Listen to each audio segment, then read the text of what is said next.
Voilà, ok, je crois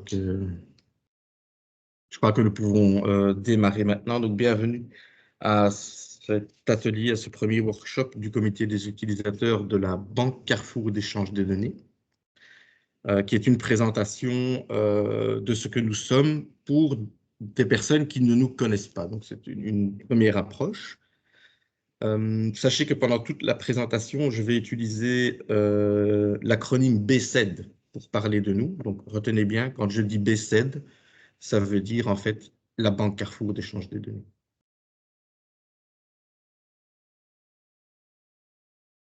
Alors, je vais vous présenter ce que nous sommes comme service, notre rôle, notre équipe, notre offre de service, ce que nous avons déjà réalisé, nos futurs projets, et ensuite la manière dont nous travaillons avec les administrations. Donc, la Banque Carrefour d'échange des données a été créée via un accord de coopération donc, entre la Wallonie et la Fédération Wallonie-Bruxelles portant sur le développement d'une initiative commune en matière de partage de données. Il s'agit donc d'une entité transversale qui travaille à la fois pour des projets wallons et communautaires. Alors, parmi les projets communautaires, nous travaillons aussi sur des projets de la communauté germanophone et qui font partie de IWBS, donc I-Wallonie-Bruxelles Simplification, qui est un organe transversal de simplification administrative. La B7 est donc un outil de cette simplification administrative et d'amélioration de la qualité des services pour les usagers et les administrations, qui repose sur le principe de l'only once. Ce dernier répond à un objectif donc de ne pas demander une information à un usager si celle-ci est déjà connue de l'administration. Le principe assure donc une transmission unique de l'information par l'usager qui doit ensuite être partagée et réutilisée au sein des administrations. Dans cette optique, les missions de la B7 sont doubles. Donc, d'une part, assurer le partage de données authentiques donc de manière sécurisée et en assurant le principe de la protection des données. Concrètement, ça signifie quoi? Je vais prendre un exemple qui va nous suivre tout au long de la présentation. J'étudie en communauté française et je fais une demande d'allocation d'études, donc une demande de bourse. L'only one, ça signifie ici, donc je ne dois pas donner mon adresse ni ma composition de ménage à l'administration, mais celle-ci va aller la rechercher directement au registre national en passant par la B7 pour obtenir cette information. L'autre mission est de contribuer au développement de sources authentiques. Il s'agit là de reconnaître certaines données produites par les administrations wallonnes et communautaires comme étant des sources authentiques et d'en permettre donc leur partage et la réutilisation par d'autres services publics.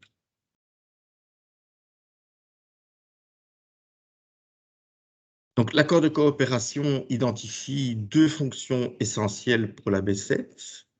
D'une part, être tiers de confiance, c'est-à-dire qu'elle offre des services qui vont donc garantir la fiabilité de l'échange électronique de données en agissant en tant qu'entité tout à fait indépendante, donc qui n'a aucun intérêt dans les données qui sont partagées.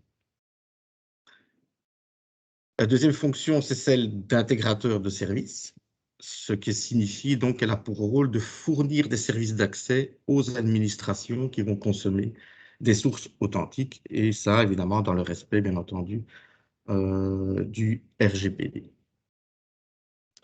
Alors, il faut savoir que pour accéder aux sources authentiques qui se trouvent là-haut, dans le slide, qui sont désignées ici en haut, il existe plusieurs canaux pour y accéder, notamment un applicatif qui sera développé et mis à disposition par la source authentique elle-même. On pense à l'application qui s'appelle RRN Web, qui permet en fait de consulter le registre national, mais en se connectant directement au registre national.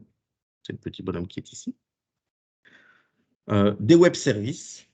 Donc ça, c'est un dialogue clairement entre les sources authentiques et les administrations qui vont consommer ces données, mais c'est un dialogue machine to machine. Et alors l'application B7.8, qui est une interface que la B7 a développée, dont je parlerai un petit peu plus loin. Alors, qu'est-ce que la B7 offre dans cet échange des données? D'abord, c'est une agrégation de services. C'est quoi l'agrégation de services? C'est la possibilité qu'on offre à une administration d'accéder à plusieurs sources authentiques de manière agrégée. Je vous donne un exemple. On va agréger les données authentiques des diplômés en Flandre avec les données authentiques des diplômés en communauté française. La B7, alors, qu'est-ce qu'elle fait? Elle offre la possibilité aux administrations de n'utiliser qu'un seul service pour aller consulter deux sources authentiques différentes. La gestion des droits d'accès, concrètement, il s'agit de gérer les accès pour les consommateurs vers les sources authentiques. Ça se passe comment? Donc, le ministère, ici dans le cadre de notre demande de bourse, qui se connecte, va s'identifier auprès de la Banque Carrefour d'échange des données, auprès de la B7. Et c'est cette identification qui va nous permettre de nous assurer que le ministère est bien autorisé à consulter les différentes sources authentiques pour la finalité, la demande de bourse de Robert Courtin. Le filtrage des données, il s'agit ici de donner accès aux seules données autorisées en garantissant le principe de proportionnalité et le respect des autorisations ou protocoles d'échange des données. Si on reprend cet exemple de ma demande d'allocation d'études, le ministère n'aura accès, par exemple, qu'aux seules données autorisées. Typiquement, je dois accéder à l'avertissement extrait drôle. Dans cet avertissement extrait drôle, enfin, vous connaissez ça, les impôts, hein, vous connaissez bien. Vous n'aurez accès qu'aux seuls codes, ce qu'on appelle les codes IPCAL, qui sont autorisés et utiles pour calculer le montant de l'allocation d'études à laquelle je peux prétendre. La traçabilité des opérations, concrètement ici, la B7 elle offre un service de traçage des applications, des applications métiers qui vont consulter les sources authentiques. Ça veut dire qu'on trace quoi? On trace qui a fait quoi, à propos de qui, quand et pourquoi. Ça veut dire qu'on trace, c'est le ministère, ça c'est qui a consulté l'avertissement extrait drôle, pardon. Ça c'est quoi? De Monsieur Robert Courten, ça c'est moi. Hein. Donc ça c'est à propos de qui, quand ce qu'il a fait, la consultation, à ce moment-là, elle est horodatée, dit-on, donc il y a un timestamp qui dit quand, et pourquoi, dans le cadre d'une demande d'allocation d'études.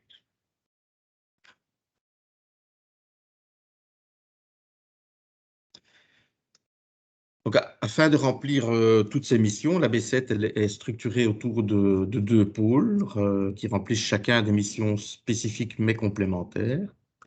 D'un côté, nous avons le pôle organisationnel qui est assuré donc, pour les deux entités par IWBS. Et ce pôle organisationnel donc, va encadrer, coordonner et supporter l'échange de données ou l'accès à des données authentiques d'une part et la mise en place de sources authentiques d'autre part. Le pôle informatique de l'autre côté, qui est assuré par le DETIC pour la Wallonie et l'ETHNIC pour la Fédération Wallonie-Bruxelles, lui va concrétiser les échanges de données par le développement et la fourniture donc, des services techniques qui permettent cet accès aux données des administrations en fonction des autorisations. C'est lui qui se charge de l'agrégation des services et surtout de la sécurisation des échanges.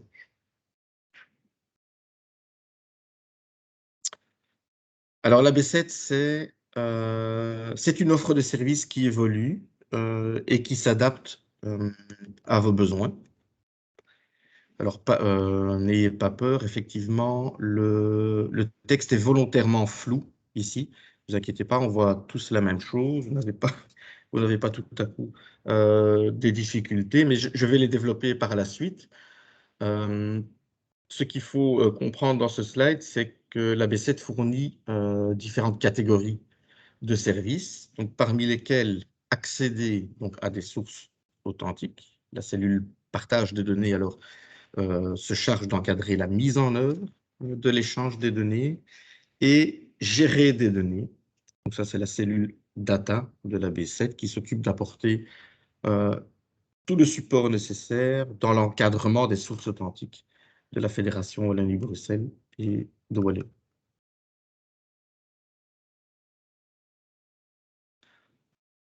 Donc la gestion des données, là clairement, la mission historique de la B7 dans le domaine de la gestion de données est de labelliser les sources de données issues de la Fédération Wallonie-Bruxelles ou de Wallonie. La labellisation, c'est notre métier de base, c'est notre core business, c'est notre offre de service la plus aboutie et la mieux maîtrisée aujourd'hui en termes de gestion de données. Donc, la démarche de labellisation vise en fait à documenter le niveau de qualité d'une source de données avec pour objectif final, évidemment, le partage de ces données. Mais face aux besoins remontés par les différents services qui ont déjà collaboré avec nous pour la labellisation de sources authentiques, on a décidé de développer notre offre. Et dans ce cas, nous sommes occupés à constituer deux autres services. D'un côté, l'accompagnement à la mise en œuvre d'une source de données et disposer de données de qualité, donc faire du data quality. Les domaines couverts par nos services en matière de gestion de données, donc on s'occupe à la fois de couvrir tout ce qui est organisationnel, légal, IT, donc dans la définition des besoins en IT, et tous les aspects, bien entendu, sécurité. Donc, l'offre des services en matière de gestion de données, ici sur le slide, c'est plutôt une trajectoire idéale, mais une combinaison de services est possible. Ils sont tous évidemment facultatifs et disponibles indépendamment les uns des autres. On démarre toujours par une analyse de besoins, et ici, en matière de gestion de données, l'analyse de besoins, elle va surtout avoir pour objectif de déterminer quelle est la meilleure offre de service qui va correspondre à vos besoins.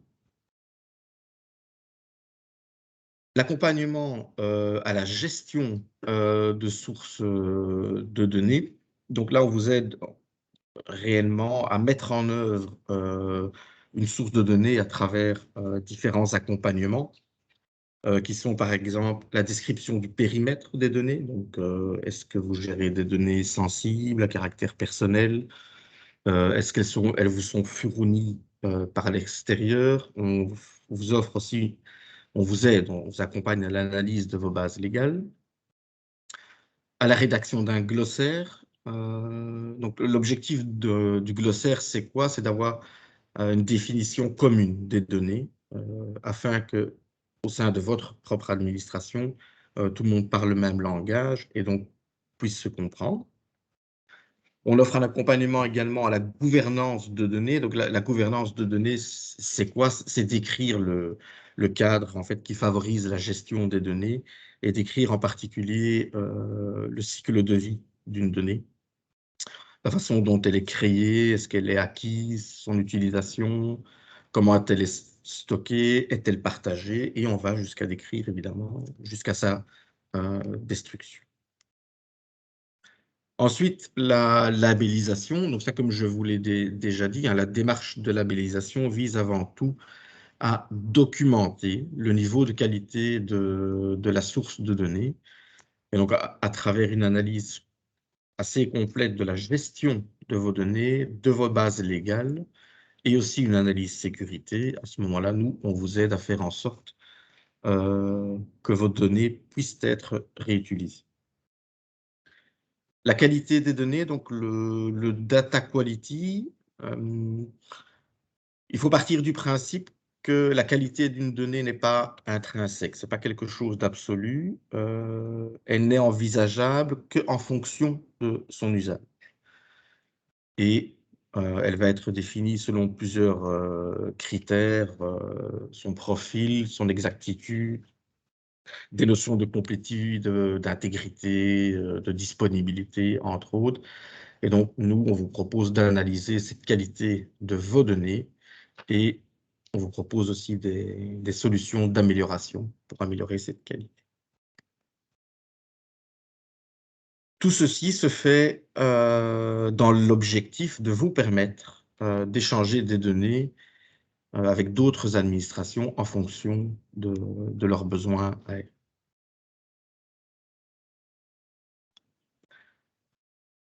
L'accès aux sources authentiques. Donc, permettre l'accès aux sources authentiques, ça c'est l'essence même de la B7, c'est vraiment la raison pour laquelle nous existons. Et donc, pour y arriver, nous accompagnons les administrations d'abord à obtenir l'autorisation légale d'accéder aux données. Donc, si je m'amuse à faire une analogie avec l'électricité que vous utilisez à la maison, cette autorisation légale, ce serait le contrat que vous signez avec votre fournisseur pour pouvoir accéder à l'électricité. Et en plus de ce support sur toutes les formalités administratives, on joue un rôle également de facilitateur, d'intermédiaire avec les différentes parties prenantes à ces échanges. Et afin de concrétiser ces échanges de données, alors là, le pôle informatique de la B7, c'est lui qui développe, qui met à disposition des services techniques qui vont vous permettre d'accéder aux données. Et donc, dans cette analogie avec l'électricité, là, ce serait plutôt les câbles qui permettent d'acheminer l'électricité dans votre rue. Ça serait le rôle de notre pôle informatique. Et finalement, le pôle organisationnel et le pôle technique collaborent ensemble. Alors, pour concrétiser l'accès au travers d'ouverture de flux qui permettent alors à votre administration d'accéder directement aux données qui lui sont autorisées. Et là, si je reprends cette analogie, il s'agit du raccordement clairement électrique de votre maison vers les câbles dans la... Et dans les aspects techniques, comme pour les aspects légaux, la B7 joue aussi un rôle d'intermédiaire dans la mise en œuvre des échanges techniques et dans le suivi aussi des services qui sont utilisés. Pour les administrations qui, elles, n'ont pas la capacité d'intégrer l'accès à ces sources authentiques dans une application métier, dans un back-office, alors la B7 a développé une application web qui facilite l'accès à ces données en consultation. En tout cas, c'est B7.8. On en reparle un petit peu plus loin. Un point d'attention sur l'accès aux sources authentiques. Concrétiser tout ça, c'est un processus assez long qui prend plusieurs mois. Et donc, il est nécessaire de bien le préparer chez vous aussi dès la conception, en fait, d'une nouvelle application, par exemple. Donc, les différentes étapes pour accéder aux sources authentiques, l'analyse des besoins. Donc, ça, avec vous, on regarde les sources authentiques qui sont utiles à vos démarches dans le cadre de votre dispositif légal. On vous aide à rédiger la demande d'autorisation. Une fois que la source authentique rend une délibération qui reprend la liste complète des données auxquelles vous êtes autorisé, à ce moment-là, nous les mettons à votre disposition en appliquant ce filtrage dont je vous ai déjà parlé. Tout ça pour que vous puissiez utiliser les données, évidemment, vous devez les intégrer vous-même ou demander l'intégration à un prestataire informatique pour les mettre dans vos applications métiers ou formulaires de façon sécurisée. Alors, je vous parlais de B7.8, effectivement. B7.8, c'est un outil développé par nous, mais qui est une interface web uniquement de consultation des sources authentiques. Donc, elle va pouvoir répondre rapidement et simplement à certains de vos besoins si vous êtes dans cette situation où vous devez consulter, donc consulter, pas stocker, des sources authentiques, vous n'avez pas d'application métier ou bien vous en avez plusieurs qui doivent consulter plusieurs sources authentiques, à ce moment-là, mais C8 est un outil efficace. Attention qu'avec cet outil-là, vous ne pouvez pas faire des requêtes de masse. Donc, ça veut dire que en tant qu'agent, vous devez traiter les dossiers un par un. Voilà, ça peut être fastidieux, mais ça peut être très utile aussi.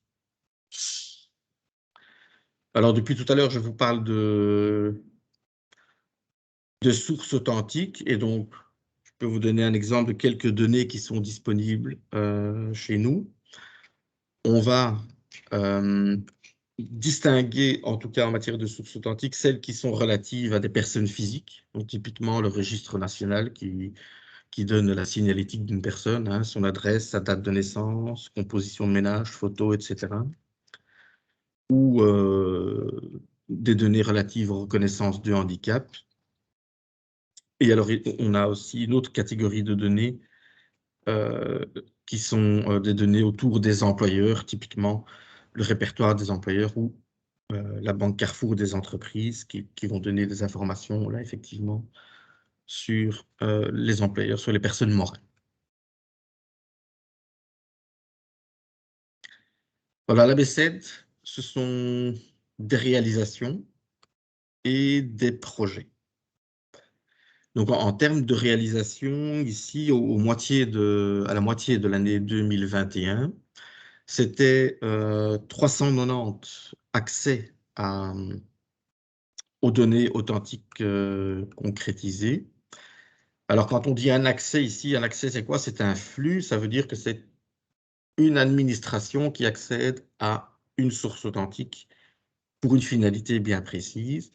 Dans notre exemple, ça veut dire la direction allocation études accède à l'avertissement extrait de rôle pour la finalité octroyer, allouer une allocation d'études. Et donc, aujourd'hui, ce sont 390 types d'accès qui sont déjà concrétisés chez nous.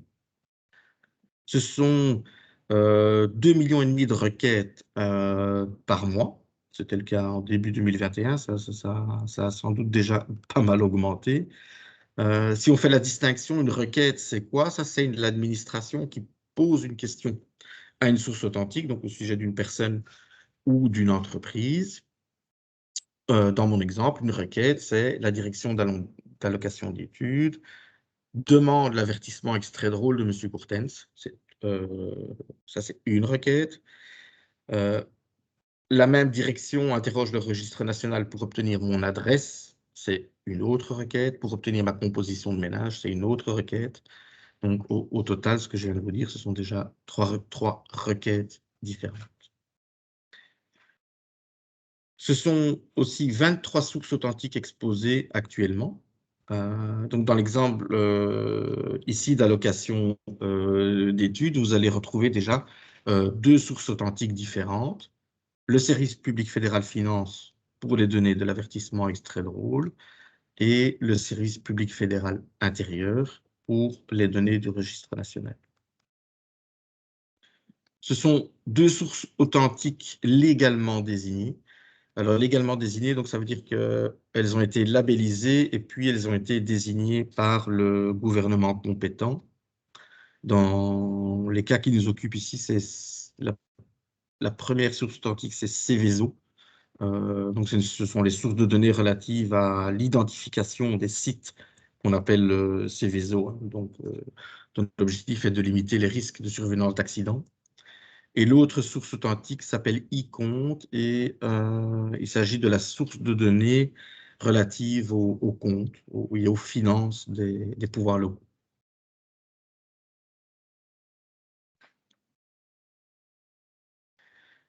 Alors, parmi les projets qui sont finalisés, mais qui ont été donc labellisés, certaines sources authentiques suivent actuellement le parcours législatif pour être désignées comme sources authentiques. Il s'agit par exemple de l'inventaire centralisé des adresses et des rues de Wallonie, qui s'appelle ICAR, les offres touristiques en Wallonie, le référentiel des bâtiments en Wallonie, et alors 2 sources côté communauté française, le référentiel des études par l'ARES, donc ça c'est la source de données qui reprend les informations des études et du droit que les établissements d'enseignement supérieur ont pour organiser ces études. Et l'autre source en communauté, c'est la signalétique des élèves de l'enseignement obligatoire. Donc, ce sont les données signalétiques et scolaires des élèves qui fréquentent l'enseignement obligatoire en communauté française. Les projets en matière d'exposition de données authentiques, donc je ne vais pas tous vous les détailler, le slide en reprend beaucoup. Il faut savoir, voilà, par exemple, on a pour objectif d'exposer les données relatives au service du permis de conduire ou des nouvelles données du registre national, notamment le statut des demandes d'asile et des choses comme ça. Donc, on a beaucoup de projets dans le pipe. Et si vous voulez être tenu informé des projets d'exposition de sources authentiques et de celles que nous exposons déjà, en fait, nous tenons à votre disposition et sur demande un catalogue actualisé des sources authentiques qui sont disponibles auprès de la Banque Carrefour d'échange de données.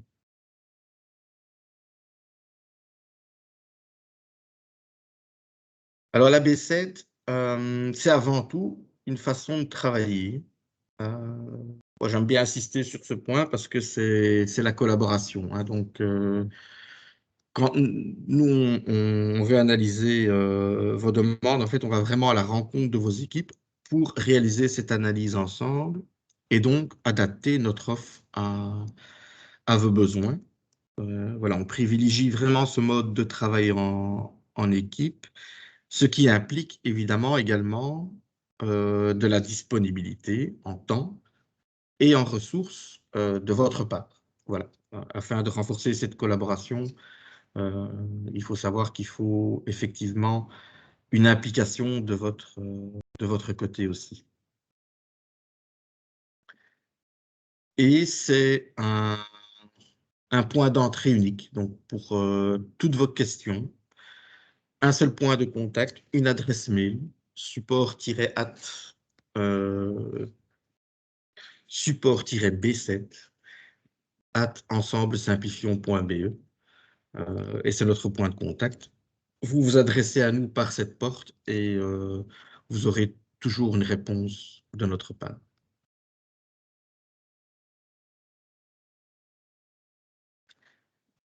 Voilà, pour moi, c'est fini en termes de présentation. Avant que je prenne votre question, enfin, est-ce que vous avez des questions? Je vais d'abord prendre vos questions.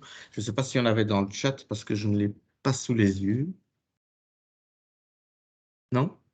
Alors, je vais arrêter le partage. Là, j'ai quelqu'un qui me demande s'il y a une possibilité de faire des exports en masse.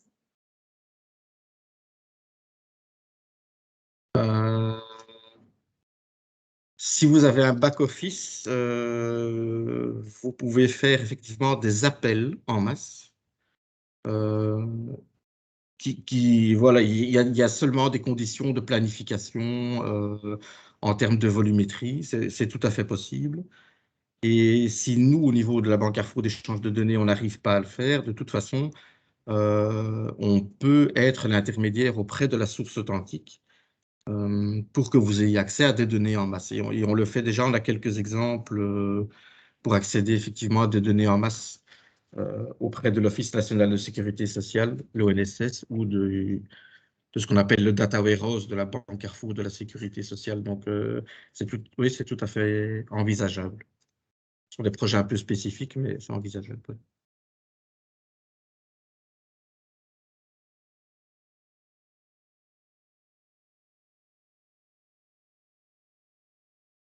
Ben, c'est parfait. Si tout était clair, il n'y a pas d'autres questions.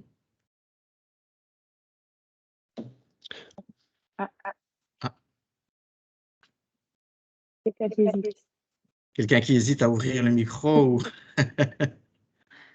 Alors, j'ai une question ici que j'ai une main levée. Donc, vous avez de nombreux projets pour une nouvelle base de données. Ça résonne, non? Ouais, un petit peu. Avec la levée du secret bancaire, savez-vous si une base de données est titulaire de compte bancaire? les professionnels de société disponibles dans la... Je ne sais pas répondre à cette question comme ça. Je sais qu'il existe des accords spécifiques avec certaines banques en Belgique. C'était le cas notamment de Bipost, qui mettait ces informations à disposition de certains consommateurs. Mais peut-être retenir la question parce que... Désolé, je ne peux donner qu'une réponse incomplète à ce stade sur la source de données des comptes bancaires. Mais on reviendra vers vous. Je ne sais pas qui a posé la question pour apporter une réponse plus complète. Alors, monsieur Caviti. Oui, bonjour, vous m'entendez? Oui. Oui, bonjour, donc Loïc Calicis, je travaille au service public de Wallonie, mobilité infrastructure, au sein d'une direction qui s'appelle la planification de la mobilité. En fait, nous avons été chargés, voici à peu près 1 an, par le ministre de la Mobilité, de mettre en place un système de primes pour les citoyens et les entreprises, ainsi que les travailleurs indépendants, à l'achat de vélos. À l'époque, nous, on est passé par IWBS, donc pour la création d'un formulaire en ligne. Ouais. On a eu un super support dans ce cadre-là. Mais voilà, nous demandons, nous, encore énormément de documents, donc d'attestations et autres, notamment des avertissements extraits de rôle, notamment des preuves, éventuellement d'allocation de chômage, ce genre de choses. À l'époque, on n'en a pas du tout été informé par IWBS de ces possibilités-là. Ma question étant, est-ce que pour des besoins ponctuels, parce que bon, ici, il s'agit d'un projet qui a une durée de vie limitée, on ne va pas être une administration qui, de manière structurelle, va utiliser tout ce type d'informations qui peut être disponible au départ des sources de données authentiques. Est-ce que pour des besoins ponctuels comme ça, pour des projets avec une durée de vie limitée, est-ce que ça vaut la peine d'enclencher tout le processus tel que vous l'avez expliqué ici? Voilà, nous, on n'est pas du tout des spécialistes en la matière et est-ce que je dirais tout ce travail en vaut la peine pour des projets avec une durée de vie limitée? C'est un peu, voilà ma question générale pour des administrations qui n'ont pas un besoin structurel comme ça. Voilà, merci. Alors, ça a du sens. Pourquoi pas, effectivement, dans un projet limité, qui est limité dans le temps, c'est tout à fait envisageable. Mais effectivement, alors, dans ce cas-là, il faut quand même préparer ça plusieurs mois à l'avance. La difficulté, c'est que obtenir des autorisations, ça prend déjà énormément de temps, en fait. Ça peut prendre plusieurs mois avant même que la source authentique donne l'autorisation aux administrations pour accéder aux données. Donc, il faut faire la balance entre le temps du projet, donc celui que vous évoquez, effectivement, si ce sont des primes qui sont octroyées, mais que pour une période d'1 an, et qu'on n'a pas anticipé la demande d'accès aux sources authentiques, ça ne vaut peut-être pas la peine.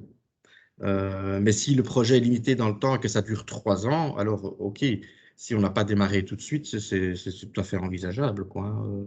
La première année, vous allez peut-être devoir demander les informations effectivement directement à l'usager, les informations de papier, mais le processus en parallèle peut démarrer et les 2 années suivantes, vous allez automatiser le processus. Ok, Par exemple, hein, merci mais pour c'est votre... tout à fait envisageable. Oui, oui, tout à fait. Ok, merci beaucoup.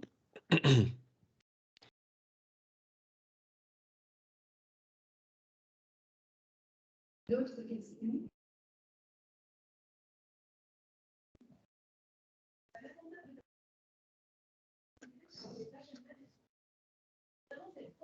Oui, à lever. Oui, moi j'ai une question. J'espère que vous m'entendez bien. Il y a un peu de bruit ici, il y a des travaux.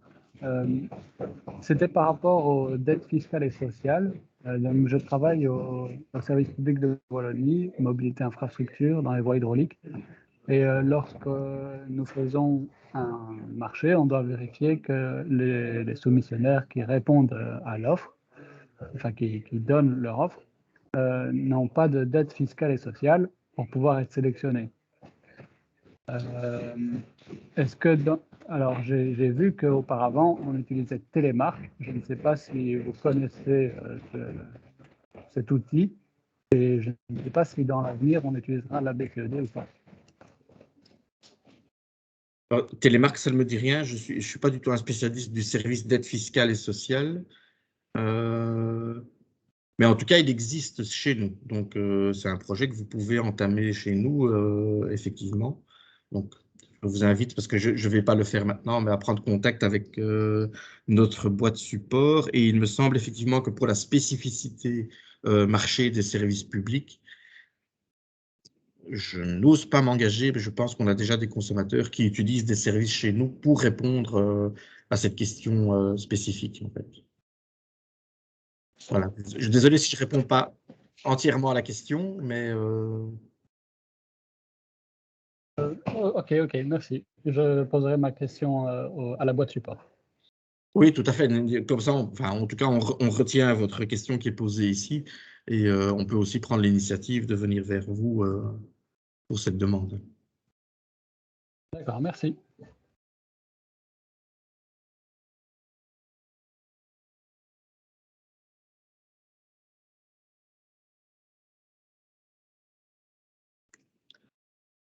Ok, s'il n'y a plus d'autres questions, ben je vous remercie pour la participation à ce workshop, donc à cette session-ci. Je sais que parmi les participants, il y a des personnes qui participent uniquement à ce workshop et qui ne suivent pas les prochains ateliers. Donc, un message spécifique pour ces personnes-là, c'est merci pour votre participation au comité des utilisateurs, en espérant que nous ayons pu répondre à toutes vos attentes. Il y aura bien entendu un prochain comité en 2022. Bon, évidemment, on ne sait pas comment est-ce qu'il va pouvoir se réaliser, peut-être en présentiel, on verra bien. Et n'hésitez pas à poser toutes vos questions via la boîte support. Et les sessions sont enregistrées, donc on vous communique, on vous transmettra l'enregistrement de tous les workshops. Voilà, donc un tout grand merci. Bonne journée.